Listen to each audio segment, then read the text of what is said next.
So, are we live right now? We are live. Sweet.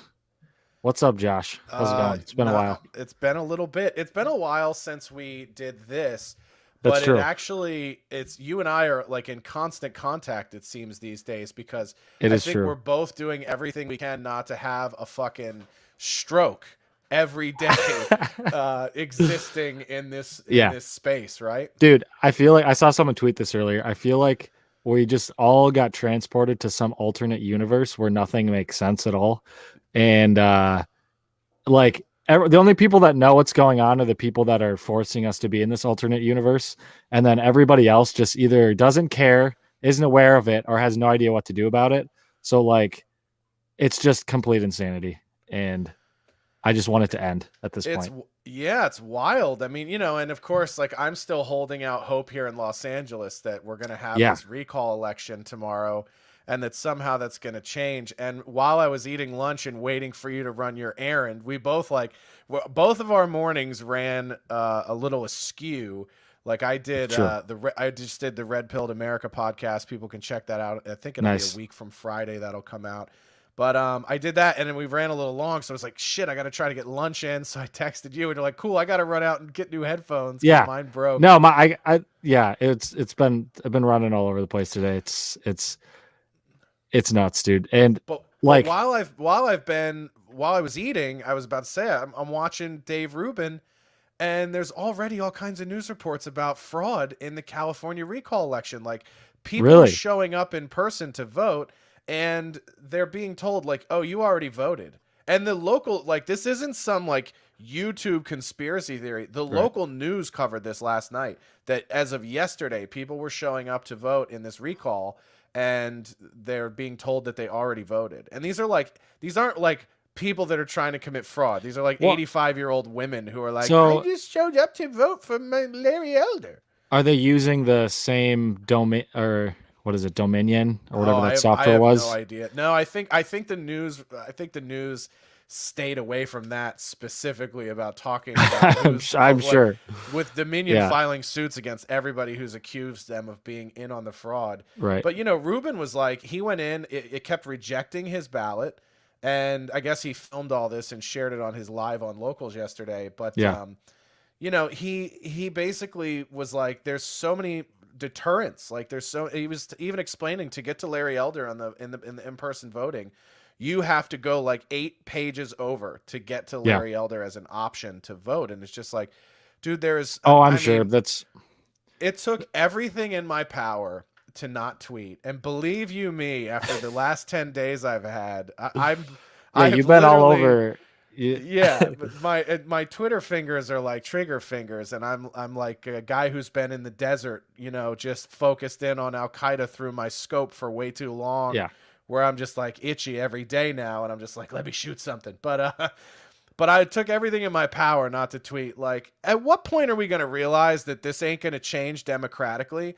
Like, we are being Yeah, that's taken for the proverbial ride, and unfortunately, and it sucks to say this, but like war is now the only way that we get back to the America that we all well, love and it's that the we wanted. inevitable. It's not a matter of if that's going to happen. It's when at this point, at least in my opinion.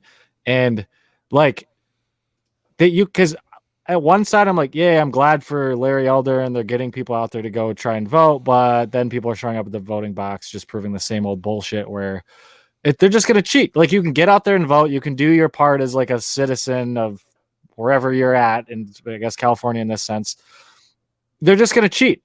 So what is the Yeah, point of the the rules like the normal way in which you would go about fighting these sorts of tyrants is not working. It doesn't work anymore. It's not how you do it.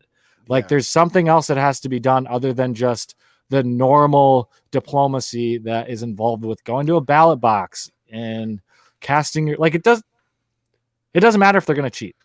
Well, There's and now look at Texas is a great example. So one of the Yep. I was just talking about this on Red Pilled America about like part of the reason why I felt the need to like rail in support of the Texas abortion laws because when you Mhm. look around, like already the day it was announced, like people on the left, mainstream media, celebrities, everybody are literally starting to mobilize and racketeer about how can we circumvent this law that was done through the correct channels, Mm-hmm. voted on, passed democratically, and now they're essentially saying, how can we fuck this state over so bad that we can force them to overturn a law that the people supported? And so we're getting to a point now where it's like one side doesn't care how much they have to cheat, how much they have to manipulate, how much they have to ruin a state's economic viability. Yeah, and then they expect us to just continue to play by the normal rules when they refuse to play by the normal rules themselves. And they don't care. They want to get rid of the normal rules while holding us to the normal rules. And it's like, no, that's not how this is going to work anymore, guys. And you don't want to be, it's like, I really don't like having to be so incendiary about things sometimes, but it really feels like the only way to break through the noise and be heard, because you know, everybody who's the problem with conservatives historically, and this is what I stand by with my rhetoric around the abortion thing, is number one, I'm a comedian. I'll say whatever the fuck I want, however I want to say it. But number two, the left has never had to censor themselves or use polite language or anything when it comes to ridiculing our ideology. So excuse me if I don't believe that they deserve more grace than they show us. And you know, and that's just commenting on somebody I think was one of your fans in the comments over here from Facebook, just saying like me being disrespectful towards women, and she thinks we're on your show, which is kind of just shows how. Wait, who was this? I don't know who this is. Someone named Margie. I have no idea who that is either. And then the thing I love is they always misquote me. They say women who didn't know they were pregnant were whores. Didn't say that. I said only whores wouldn't know at 6 weeks. Which means if you're offended by that, you self-identify as a whore. Listen, it's just true. It's just true. And like the funny thing is, the people that are gonna come at you for saying those types of things know that it's true. They just don't want to have to deal with the consequences of it being explicitly true. So they're gonna act like you're the bad guy for pointing out the really the obvious, and then just use that as a club against you. And they really just don't, like, again, they're asking for a courtesy that they've never extended anyone our way in terms of how they speak about us or what they think. And, you know, like everybody who is a conservative or who voted for Trump is like an inbred, retarded person who didn't go to college and doesn't know what they're talking about. But I mean, you know, it's like there's absolutely no grace extended to the people that disagree with them. And there never has been. Listen, I saw somebody on Facebook a minute ago who was like, you know, we get vaccinated so that the people who can't get vaccinated because of autoimmune diseases, so that they're safe. And I go, wait a minute, so like I can't do it because of an autoimmune condition, and I've never asked anyone to do it for my safety. Like it also doesn't make sense because you can still transmit and spread the virus even if you're vaccinated. I mean, there's been studies shown like that study in where is it, Cape Cod, Massachusetts, where there was a big outbreak and they tested people that were vaccinated, unvaccinated, etc. Like 73% of the people that were tested or were fully vaccinated that tested positive. And then out of everybody that was hospitalized in that group, like 80% of them were fully vaccinated. And so it's like, and these studies have been popping up all over.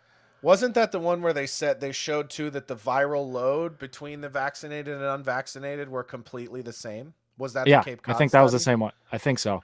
There's one in Israel that showed the same thing. There's another one in like Gibraltar, or if you look at Sweden, where they have like the lowest vaccination rate out of any country in the world right now, it seems, at least any like modern civilized country in the world right now. And they have some of the lowest rates as far as coronavirus being transmitted and spread, even among the people that are vaccinated in the country. So like things aren't adding up here from what we're being told. Well, and this is the problem too, is like, you know, this is where I think conservatives get into trouble. And this is kind of where I see myself fitting into the equation, is too many conservatives try to fight all this stuff with facts and data and everything. And nobody cares. Like, so whereas like, you know, there's two different approaches. And as I said last week, there are scalpels like Ben Shapiro who will debate you the facts and give you all the reports and cite everything. And then there are people like me or Steven Crowder or whatever who are just sledgehammers who are just going to go, yeah, this is fucking stupid. Like, regardless of what the science tells us about vaccination and whether it works or not, never in a fucking million years is America the country that's going to make you get it.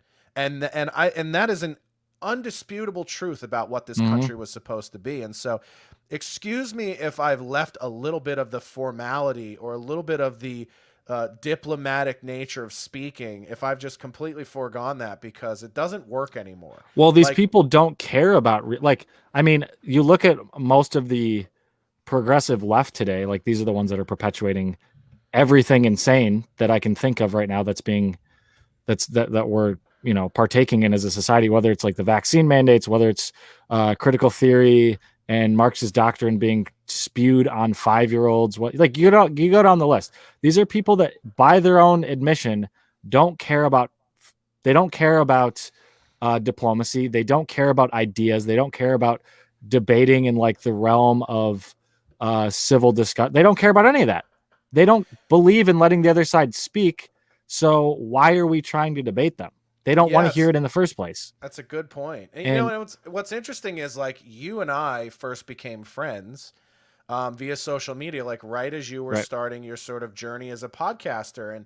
yep, And it's been interesting to watch you kind of come along in your ideas and beliefs because, and don't let me mischaracterize you, but you no, you're sort of started out as a guy who was like, well, I just have some questions that I don't really feel like people are addressing or answering. And, yeah, you know, I'm interested in exploring some of that. And now here we are 6 months to a year later. You are all the way on the right side of things politically.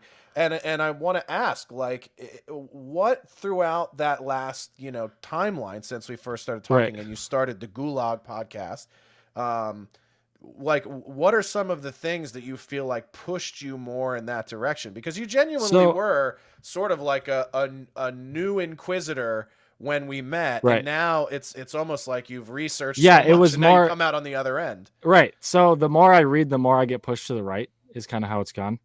And that's not like me trying to get pushed to the right. That's just what's happened. Hmm. And uh, whether I'm not saying more Republican, just to clarify that.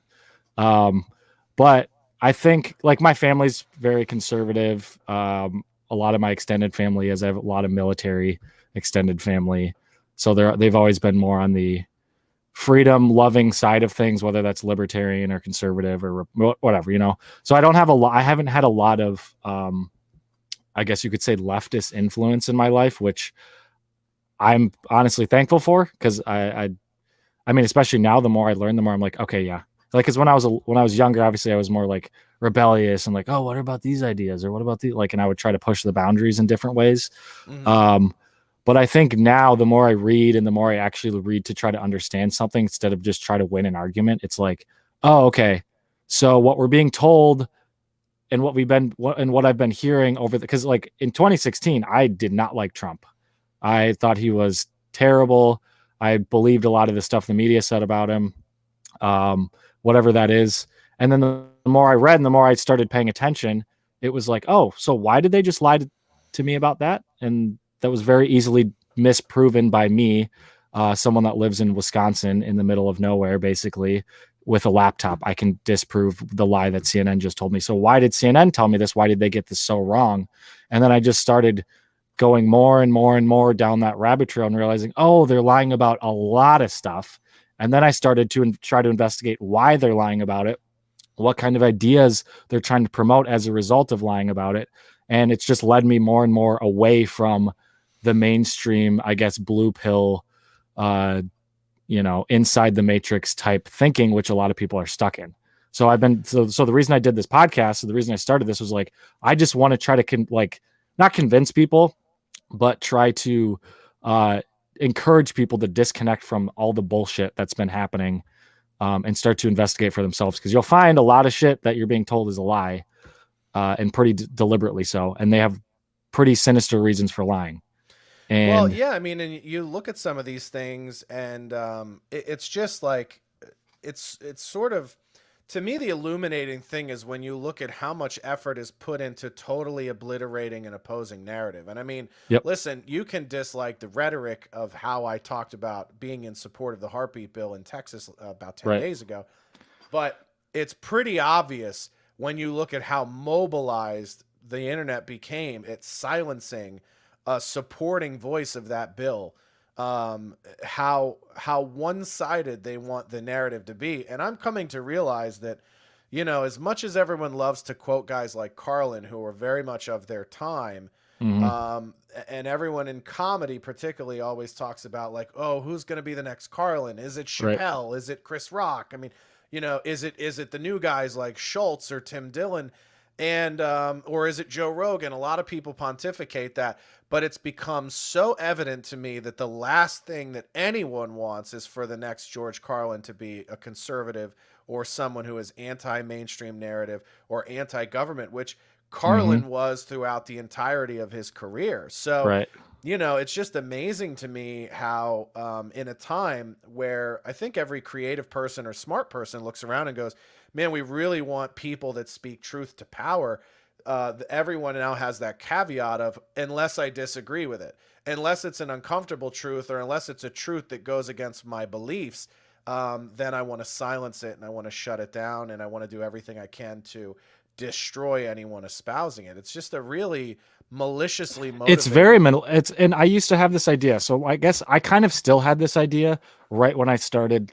What was it? Maybe. So I started doing the podcast right after the election, basically last year, because I was like, okay, this is all bullshit. I need to start telling at least the people in my sphere of influence, which isn't a lot of people, still isn't a lot of people, just at least have somebody in the group of people that I know, my friends, extended, acquaintances, whatever, saying the obvious stuff that's, you know, not being said publicly most of the time, and that's in fact being squashed by social media, by the media, etc. And I was like, I have to start saying this. And my first initial thought was, okay, maybe these people on the left that are lying, maybe they're doing it, maybe they have good intention, which was, now looking back at it, I'm like, that was a stupid thought to have, that they could have good intentions to lying to you.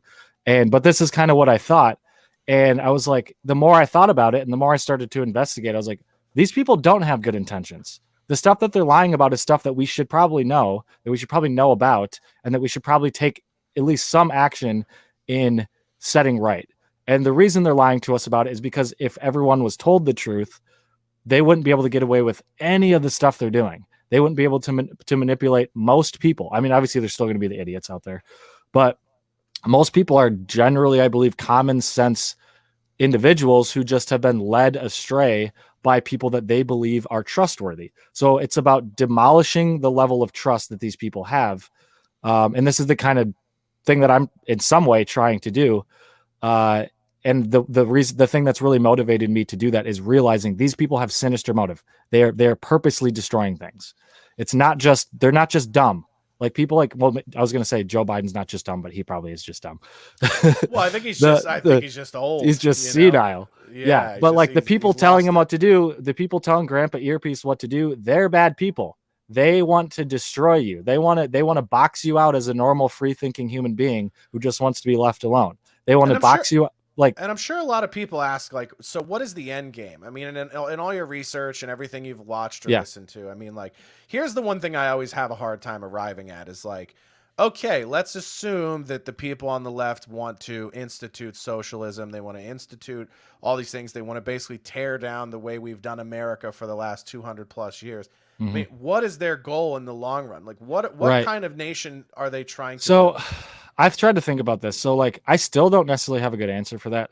Um, because like even the most sinister evil person, why would you want that world, just pragmatically speaking, where no one is encouraged to make good and awesome things that you yourself can also use? No one's encouraged to be the next Elon Musk and create Tesla. No one's encouraged to be the next fill in the blank, Steve Jobs, etc., because there's no incentive anymore. And that probably as a successful politician or businessman or whatever you are, a lot of these really great and powerful people encouraging the socialist policy. Like, why would they want that world? I Just almost wonder if pragmatically it's. speaking. Do you ever wonder if it's like a resource scarcity thing, as if they're starting to look Maybe around and going that's like, the only thing I can think of. It's like maybe hope they is just don't want people to surpass them in the wealth that they currently have well, at and some level. it's almost like hope is a dangerous thing for those who don't have it, Mm-hmm. and inspiration is a dangerous thing for those unaffected by it. And so I've always said this is like I feel like the left went from being live and let live Yeah. to the primary prevailing ideology being, listen, I want people to reach for the stars, but I don't ever want the guy next to me to have more than me. So which I are would just rather, completely contradictory beliefs, but this is what they right. perpetuate. And Well, yeah. that's why you hear guys like, Jordan Peterson and so on talk about the dangers of like trying to strive for equality and outcome, because there is no way to guarantee that. And then what happens is you get a lot like this sounds like some sort of delusional thing, but just knowing the truth about the people who come for me when I say unpopular things is that Mhm. 99% of it is rooted in just direct jealousy. Like the people that used to be friends of mine or supporters of mine or whatever, at one point felt like I got to do more than I should have, or I got to do more than they did. And the jealousy is the ultimate underlying prevailing thing that motivates how they oppose me Yep. publicly. I believe it. Um, and then they try to paint it up as like my beliefs or ideas are so horrendous that that's what lends them authority to kind of come at me the way that they do. But they and I both know that it's really rooted in a genuine resentment. Yeah. I And mean, you see this from the left a lot. I mean, I've heard a lot of people say things similar to this, where it's like leftism is it's a religion of like it's of hatefulness and resentment. It's grounded in just being really ungrateful for what you have. And then instead of striving to be better, the tactic is to destroy other people, to bring them down to your level. So, yeah, I mean, even I read this book, like maybe the six. amount of just to add to that before Yeah. you go on, I mean, the amount of people that spend time in their lives like shitting on things that I do. Like, I don't know about you, but I spend zero of my time every week participating in things I don't like. You know what I Right. mean? Like, Yeah. that seems insane to me. It's almost like these Yeah. people, they're like, I fucking hate this restaurant. You know what I'm going to do? I'm going to go there every day and make sure they know I hate them. And it's like, And write reviews about how much I hate it and continue to go. Like, no, it's only like, an insane person acts that way. you're losing. And Like, that is a losing way to live your life. I don't yeah, understand it. It's just yeah, like I spend zero time on things that I don't like. I mean, I make commentary and I share my views and my opinions about things, or I'll make a joke at something's expense. If I see right. like I watch the D'Amelio reality show, and I'll have a joke for that in an upcoming episode of my censored show. But it's like, Yeah. but that's it. Like I take that, I make the joke, I put it away, and I never go back to it. It's amazing to me how obsessive people are today with the things that they don't like, that don't bring them any joy. Yeah, it's insane. And I think the only reason that somebody would live their life that way is because it's almost like it seems like it stems from narcissism. Like only a really, really, really, really narcissistic person would spend their time obsessing over all the things that they hate that other people are doing. Because what you're really saying is I'm everything needs to fit around my liking. And if it doesn't, I'm going to go and make sure everybody knows I don't like it. It's not so much they're complaining about the poor, performance of what they're actually complaining about. It's they want everything to just revolve around them. And it's all about just having everybody else obsess around their opinion. So like So, when people, so you're saying that South Park was on the money with the Yelp episode, where they basically yes, said, yes, the Yelp review culture is what has ruined society. absolutely, absolutely. And like, okay, so I was gonna say, like, there's this old George Orwell book. It's called Road to Wigan Pier, and it's basically where he goes to a mining community and like looks, sees how they're living and sees how horrible the conditions are, etc. And then goes back to London or wherever and sees all the socialists of the day complaining about all these terrible, basically quote conservatives who just these blue collar idiots who are just destroying society. And he sees all this rhetoric from the rich people that also say that they're for social policy that's going to help the poor and all this stuff. Kind of what we see today with people like Bernie Sanders and AOC, et cetera. And he's like, one of the main concepts in the book was he realized these people don't hate rich people, or these people don't love poor people. They don't want to help poor people. They just hate rich people. They hate successful people. They disdain these poor blue collar workers, and they disdain everything that they stand for. They don't like their values, their traditions, their simple family lives, etc. They want to destroy it, and it has nothing to do with being, compassionate or empathetic. You hear those terms thrown around by the left all the time when they talk about socialist policy. It has nothing to do with being empathetic. It's about being hateful to those that have more than you. Well, and limiting, excellence. I said, Yeah. I said on Ron Coleman's podcast last week, and a lot of people messaged me and appreciated this sentence, and they said it's really a perfect indication of where we're at as a society. But we've decided to destroy exceptionalism in the name of equality. And I've said for a long time, the promise of America has never been about equality. It's been about rewarding exceptionalism. And so, it's so interesting to me that it echoes what you just said about, it's really about limiting the distance between our highest and our lowest achievers than it is about, really raising people up.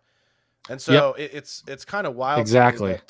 It's kind of wild to me how much people are sort of asleep to that. And you hear people throw around red pill, blue pill all the time, but there really is no better explanation. And I mean, the Matrix, I just went back and started watching them again because there's another one coming out, I think Christmas or whatever, right? Yeah, and I wanted to I wanted to brush up on it and be I wonder if this holds up. And I watched the first one, I go, wow, it does. Man, there really is no better difference or no better example in terms of a sci-fi portrayal of where we're at in society, because there really are two types of people in the world: are those who would choose to starve and be free in Zion, and the rest of us who are just willing to be plugged into the Matrix and are completely ignorant to the reality of the world around them. As long as they go to their job and they pay their bills and they have a place to live and food to eat, that they don't really care about anything else. I saw this picture one time. It was kind of saying the same thing. It was a picture of two lions, and one of them was in a zoo in a cage, and the other one was just out in the open in the wild. And the one in the it said over the one in the cage, this one has free healthcare, free housing, basically has everything it needs. It has people taking care of it 24/7, but it's in a cage.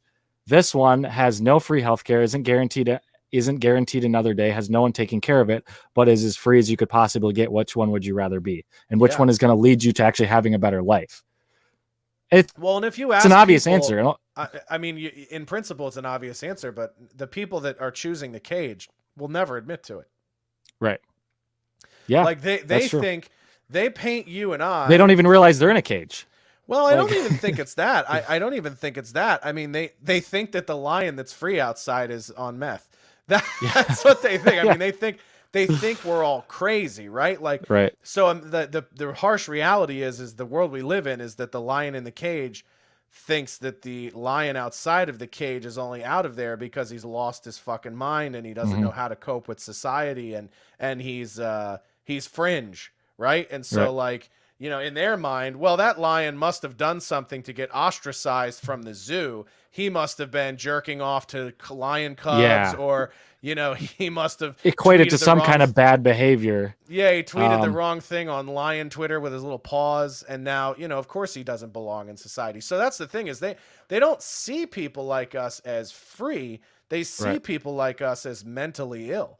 And the interesting thing, that's the rationale. Yeah.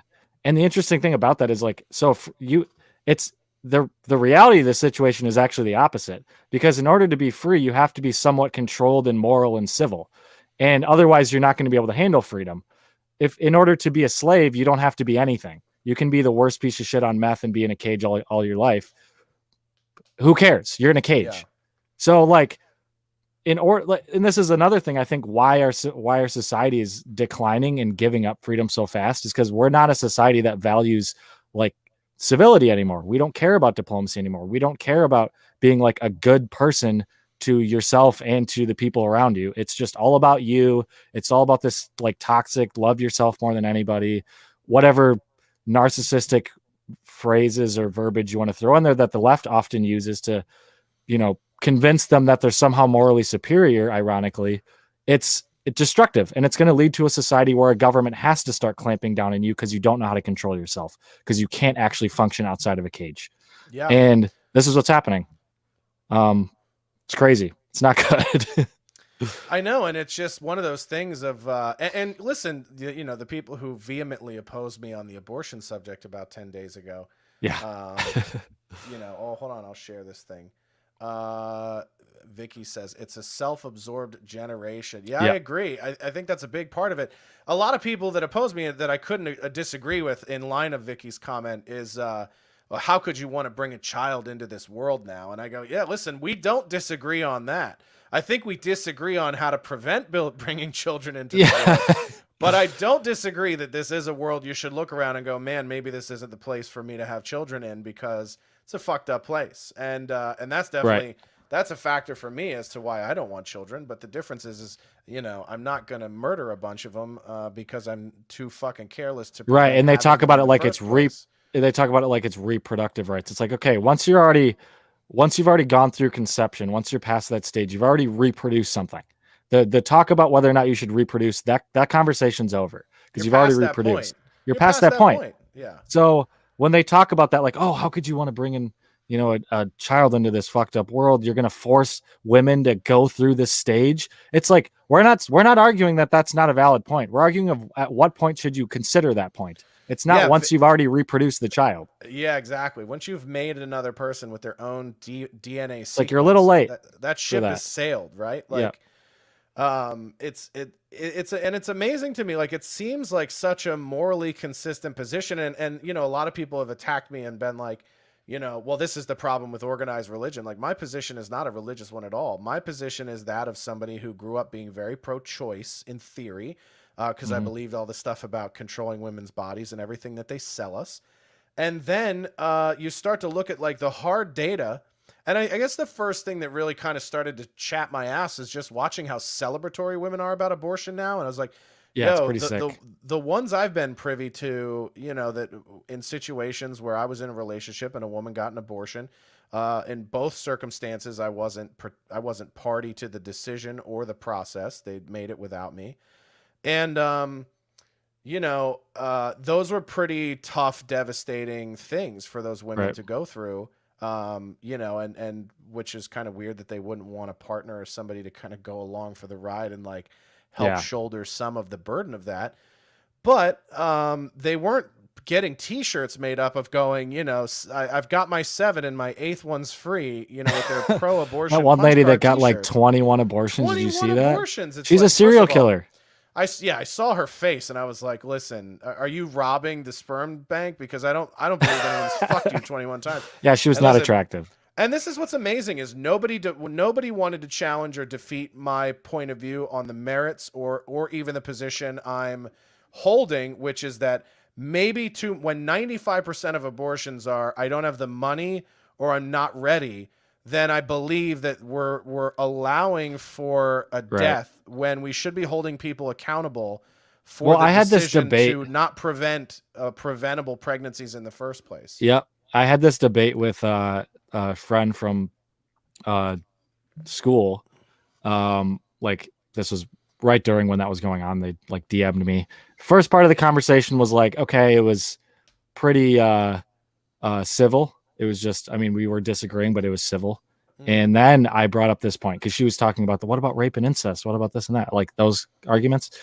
And I said this. I was like, so before we get into that, are you okay? And I brought up that point that you just made, like the 95 to 99% of abortions that exist are just out of convenience, or you don't have the money, et cetera. It has nothing to do with the health of the baby or the mother. This is not assumed data, by the way. This is legitimate data. This is what women are telling Planned Parenthood or these other medical. Yeah, Planned Parenthood admits this data is real. They themselves admit this data. Yeah, this data is what they're actually soliciting from women when they get the abortion is that, and it's like overwhelmingly, I think Florida was the one who said 75% was just elective, but then 20% was the shame of the social aspect or financial. Yeah. So it's like, wow, so that's 75% elective doesn't even do it justice, because there's another 20% that is a more specified version of the elective. So that means 95%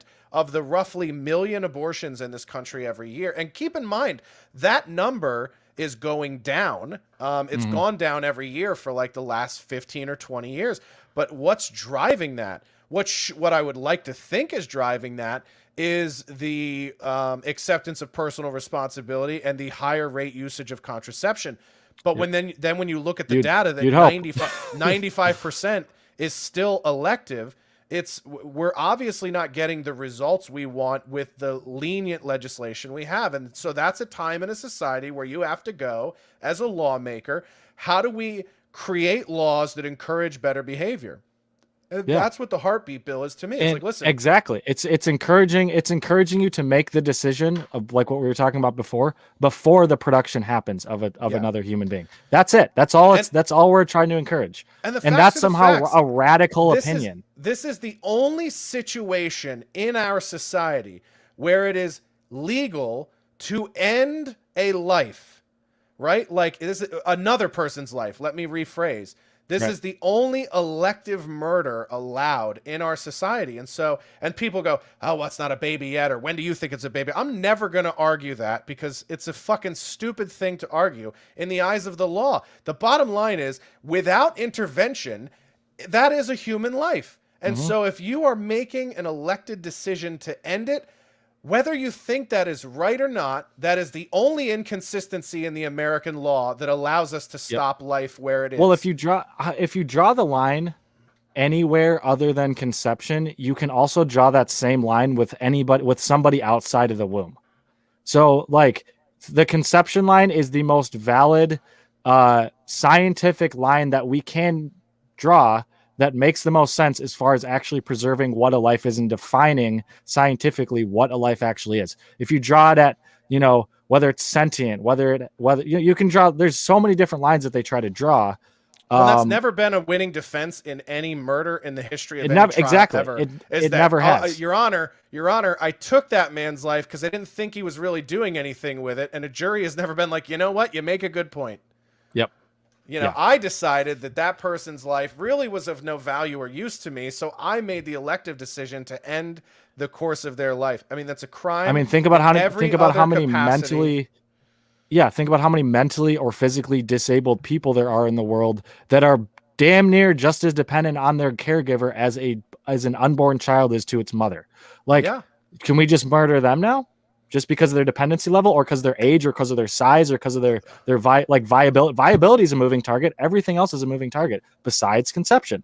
Right. And that's an interesting point. And I at least respect somebody ideologically who is universal on that front, who goes, maybe we should take a look at sick old people. Right. And at least they're consistent. They shouldn't be making social policy, but at least they're consistent. Right. Or maybe we should, bash the retarded over the head because they serve no purpose in our society. At least that person is intellectually consistent, but forget about the fact that none of that aligns with what we stand for in America and what our values are in, allowing people life, liberty, and pursuit of happiness. I don't ever remember there being a caveat in either the Declaration of Independence, the Bill of Rights, or the Constitution that says, until at some point we don't really think you're earning it, and then we'll just fucking get rid of you. Yeah. Even the 3/5 compromise didn't go I was that just gonna far. say, I was gonna say even that didn't go that far. I mean, that was a very dehumanizing aspect of the origins of our Constitution, right? And the origins of the birth of our nation. And even that didn't go so far as to say, if we ever feel like you're dead weight, we have the right to kill you. Yeah. But here we are with the abortionists going that far, and they use things like the rape, and they'll use the incest case to justify the 95% or whatever it is that are just, I don't want the kid. And that was what I was going to say with that friend that I was debating. I brought that up. I was like, okay, let's just make this point. Let's frame this, and then we'll keep talking about this. If you can admit to me right now that you would be okay with outlawing every other reason why someone would get an abortion other than rape, incest, or it's somehow harming the life of the mother. Yeah. If you can admit survival. Yeah. If you can admit that, let's outlaw all of it. then we can talk about those cases. If this is just an excuse to justify the 95%, this conversation's over, because I know what you're trying to do. And the argument I make, the correlation I make is like, listen, we know that sometimes in our society, you might have to kill another person in self-defense. There are circumstances where your right to defend yourself is being intruded upon by someone who wishes to do you harm. And in many cases, you are allowed to defend yourself. And in the event you have to take a life to protect yourself, then, you know, you still go through a trial. You still have to prove that case. And then, you know, a jury of your peers decides whether or not that was a reasonable circumstance. There's due process that is completely, the whole purpose of it is try to prove whether or not this person deserved to die. Right. And so there isn't that in abortion at any stage whatsoever. Zero. I would even be fine with women being allowed to do it and having to stand the same trial as someone who has defended themselves, right? Which to me is preposterous. Knowing they would lose that case every time. It's a preposterous solution. It's a preposterous solution. And, you know, it's one of those things where what you started to say is you will even give these concessions. And this is when I started to know that the debate really wasn't about what's right or wrong anymore. It was just literally about women getting to decide for themselves. With no basis. It was about people not facing the consequences of their actions. The left doesn't believe in consequences to actions anymore. They think that they can just do whatever they want, and Uncle Sam will either bail them out, or they can just dispose of whatever the thing is that they created based off of their whatever actions that they may or may not have partaken in. And listen, like, let's be real about this. The reason that women do not want to give away the right to choose, let's cut through all the bullshit, is because for a large section of our society, women, who often feel powerless, this is the one place in our laws that we granted them more power than we have ever granted anyone, and they don't want to give it up. It's not about whether or not the moral thing to do is to not do it. It's about, you gave us the power to end life when we fucking say so, and we will not give that up, because historically we have felt very powerless and we have felt unequal, and it's we a have felt control all these thing things more than anything. And it is, but it's a great, I think it's a great piece of our history to look at and understand that no matter whether you're giving power to the individual or power to the government, once you've bestowed that power on somebody with a piece of legislation, it's almost impossible to get it back, even if we're talking about what is the right thing to do. And that's really what women oppose. They oppose losing that power, that full autonomy, even if we're talking about something that is really morally reprehensible at a certain point. I mean, the idea that you think it's still your choice when a baby's 8 months, get fucked. Absolutely get fucked. I mean, that's totally a baby that's definitely viable. Albert Einstein was born at 7 months. So like people that are saying that like your life, anytime you want to try to categorize the value of someone's life based off of arbitrary things like that are especially moving targets, like, oh, they came from a bad situation. Even that's one thing I don't like about the rape clause, is it's saying that these people's lives are not worth at least giving a chance at, giving that shot of, pursuing happiness and meaning and etc. It's saying they're not worth it because of the sin of their father, because of the sin of their mother, etc. It's like, no, that's not how we should categorize life. Again, we could draw that line all over the board with people outside of the womb, and we would have a horrible society if we did that, and everyone knows it. But we're okay with doing it because we don't actually see the effects of the consequence. We don't actually see the consequences as vividly if the child is still inside the womb. Well, here's another thing. You bring up a good point about that. Here's another thing that never gets discussed. Like, I know a lot of people that were adopted, right? And I know, I was like, I know you were one of the people that reached out to me when I said that. I go, I know a lot of people that have been adopted, and I didn't know you were at that time. Right. And my life is certainly far more enriched by the people I know that are adopted than it would be without them. And that's where I also fall in line with you on the, well, it's a shitty circumstance, or it's a shitty situation they're being born into, or maybe the child is the product of rape. If we polled, I would love to poll black mothers of NFL players and say, what would have happened if you decided that the rape that led to the birth of your son or your socioeconomic hard times were reason enough to abort this young man who has now achieved the highest level of success in the most competitive, literally the most physically demanding competitive sport in American culture? It's like, if people didn't overcome adversity, we wouldn't have America. We wouldn't have sports. We wouldn't have excellence. Like, you look at all those people fighting through the adversity of being born into a situation is literally the story of 95% of athletes in the NFL. Is I was born into a shitty situation, and through hard work, dedication, and achievement, I've literally been able to pull my mother out of that economic situation into a different socioeconomic sphere. I mean, you could argue that the choice for life over abortion is one of the most successful ways we have moved people through poverty, and we have elevated people out of poverty. It's also demeaning to it's also like demeaning to women. Like, they always say that they're the pro-women side, the pro-choice side. They're so demeaning to women because they assume that women can't overcome adversity, they can't obtain success, they can't have true freedom unless they sacrifice their children. Literally. Right. So it's like, that's the only way. That's the only way. It's so disgusting.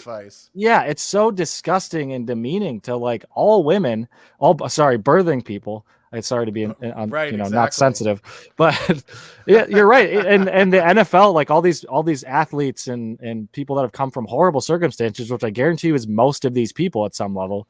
Like, again, imagine if they weren't given that opportunity, and that's what America is about. It's about giving people opportunity to pursue something that's bigger than them, better than them in their current state.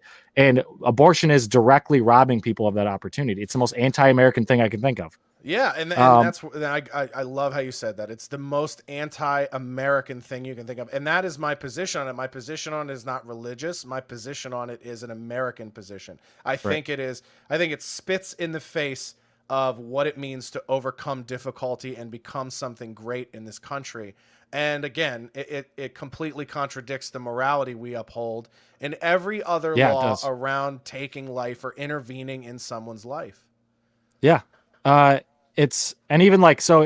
was adopted from Romania, and when I was adopted from there, it was like right after it came out of communism. Vampire. I'm a vampire. I'm a Soviet communist, basically. So like right after I was adopted. Were you traded for a clock radio? I was, yes, absolutely. So when I was adopted from there, it was like right out of communism. They still had a lot of the arbitrary communist style laws and regulations. Like when my parents came over there, so they adopted me and my brother at the same time. And when my parents came over there to adopt us, they had to like, their phone calls were being monitored. They had to be like walked to and from places, grocery stores. You weren't allowed to walk around. You had to like pick stuff behind a counter, etc. It was still that kind of deal. And like, imagine if they would have just left us there, or imagine if there's so many different scenarios. But do you think you'd still be alive? I don't know. I mean, maybe it'd probably be pretty bad to be honest, but I don't know. Part of me is probably like, probably not. Cause you don't have a good starting. It's got to be a surreal thing to sort of look at your life here and really understand in all reality how different it could have been, right? Yeah. I mean, I can only imagine like what that does to somebody psychologically. I mean, how do you feel like that plays into your day to day? I think that's a good question. I don't really think, because we were so young when we were adopted. Like it's me and my twin brother. We were like a year old, maybe 2 years old. I don't know the exact age, but we were like young to the point where we don't remember any of it. So I've never like experienced, I guess you could say, the horrors of being in a communist orphanage, more or less, even though that's where we came from, which is a good thing. So I've never really thought about it that way, but I think like you're like, we don't have any recollection of being starved to death. We don't have any recollection of, exactly. Which is true. But but now that you mention it, I don't know. I think it's made me appreciate America more thinking about it in the bits and pieces that I have thought about it. Because again, like the only reason that we're here is because the country America exists, and the reason that exists is because this is a place that offers people opportunity to get past whatever shitty situation you're in. That's the whole point. So like the reason my parents were even able to come over here is because they were born into a country that allowed that, and then they were able to give that to somebody else, and that's the whole American ethos. So your family were immigrants that then came to America and then also adopted immigrants? No, they were born here in America. Okay, they were born here. So, got it. Yeah. I mean, we're all immigrants at some point. But that's I was true. just Yeah. making sure I was but like my grandparents, I know my grandma on my dad's side, her parents, or maybe she was, I don't remember. She's like 99 years old now. Still but alive? she's still alive, still kicking. Wow. She's still there is something fine. about that Eastern European, and Russian bloodline. Man, these fucking people, you're vampires. You guys don't ever die. We never die. Well, she's Norwegian. So she's Scandinavian. I like how you said that like Scandinavians aren't also vampires. They're also vampires. Yeah. I mean, they're whiter than anybody else on earth. So yeah, it makes sense. But yeah, so like she's still kicking, but like her, I'm pretty sure she was born in Norway. I want to say she was. I don't know. I could be wrong. But like everybody has some point in their history where someone came over here, someone took a risk, someone came from a shitty situation and then was like, yeah, America's the place where it doesn't matter if you were born into royal blood like it did in England. It doesn't, like, none of that matters. You can be born from drug addicts, you can be born from a rapist, and you could still become a successful multimillionaire,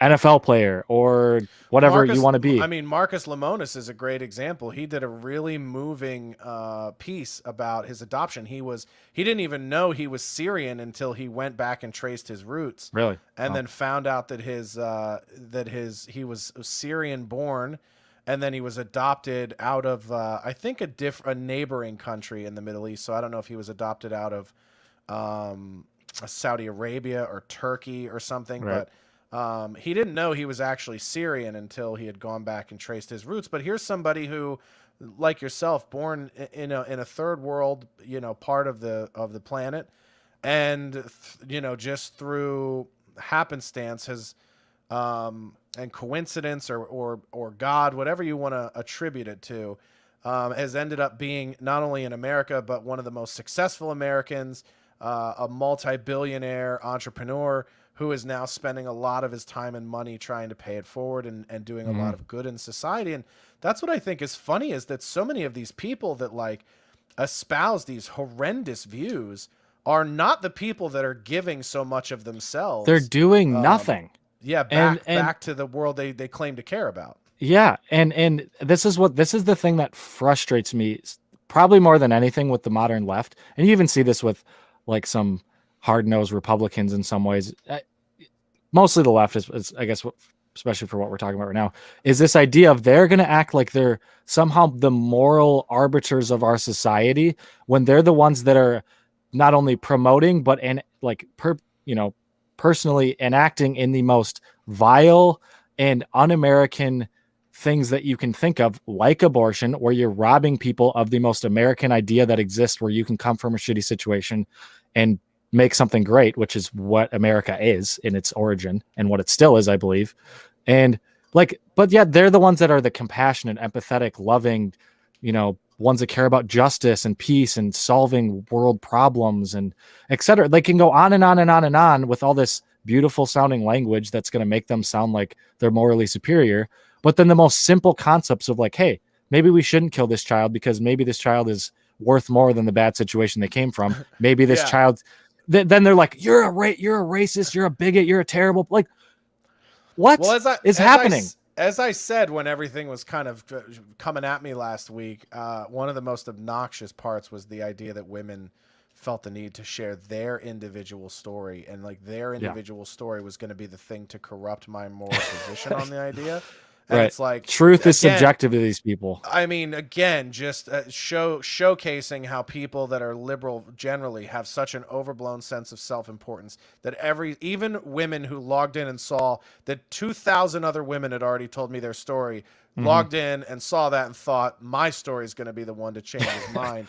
Yeah. And but that's a problem I have with two chapters of both political extremes. Is the left has this sort of...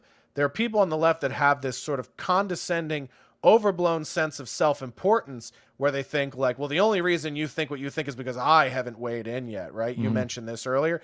But I also have a problem with people on the right that have this sort of condescending puritanism as well, where they almost like, well, because I'm aligned with God, anything you say in opposition of me is irrelevant. And it's like, well, that's also that created this thing on the left. Don't you see?